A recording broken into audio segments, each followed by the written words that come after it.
पहले के ज़माने में जो बड़े बड़े ऋषि होते थे ना, बड़े बड़े संत होते थे, बड़े बड़े महर्षि होते थे, वो तो महीनों महीनों सालों सालों तपस्या में लगे रहते थे। वो तो नहाते ही नहीं थे। बड़ी बड़ी काकड़ मूछें होती थी, 20 फीट की, 30 फीट की। और जब महिलाओं से, अपने पत्नियों से चुम्मा चाटी और किस करते थे ना, जैसे आज के हीरो हीरोइन फिल्मों में करते हैं, तो महिलाओं का जो तन बदन है वो स्वर्ग में पहुंच जाता था उन बालों से, जो पुरुषों के लगते थे ना महिलाओं के होठों को। क्योंकि साइंस तो यही कहता है कि पुरुष के शरीर पर जितने ज़्यादा बाल रहेंगे, दाढ़ी रहेगी, मूछ रहेगी, छाती पर बाल रहेंगे, वो इंसान उतना ही अधिक सेक्सी और लौह पुरुष कहलाता है। हमारे देश में जिनको लौह पुरुष कहा जाता है ना, इसी आधार पर कि उसके छाती पे बहुत सारे बाल थे, दाढ़ी मूछ थी। और इसलिए उस जमाने में महिलाएं भेड़, बकरी, गाय, सुअर, कुत्ता, बिल्ली, इनसे ज़्यादा लगाव रखती थी, क्योंकि इनके शरीर पर बहुत ज़्यादा बाल होते थे।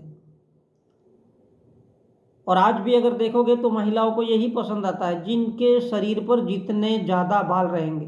कुत्ते, बिल्लियाँ इसीलिए लोग पालते हैं, क्योंकि इनके शरीर पर अत्यधिक मात्रा में बाल होते हैं, केस होते हैं। और ये जो बड़े बड़े साधु संत, सन्यासी, नाटककार, साहित्य लिखने वाले, दर्शन लिखने वाले, फिलॉसफी रचने वाले, ग्रंथ लिखने वाले, ये जो कलाकार होते हैं, पादरी होते हैं, पुजारी होते हैं और मौलाना होते हैं ना, इनके शरीर पर तो ज़्यादा ही बाल होते हैं।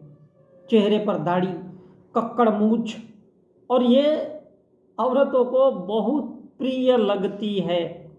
औरतों का इन महात्माओं से लगाव बढ़ता है। औरतें जब इनसे मिलती है ना तो चुम्मा चाटी तक कर लेती है, पैर छू लेती है। और ये जो महात्मा संत बाबा है ना, ये तो कहते हैं कि औरत जितनी चिकनी होगी, शरीर पर औरत के बाल नहीं होंगे, सज धज कर रहेगी, फेयर एंड लवली और 5 किलो, 10 किलो, 20 किलो गेहूं का आटा, चने का आटा, फेयर एंड लवली और क्या क्या है, टाटा बाटा वाटा, वो जितनी ज़्यादा पुताई करती है उतनी ही आकर्षक और मोहिनी लगती है।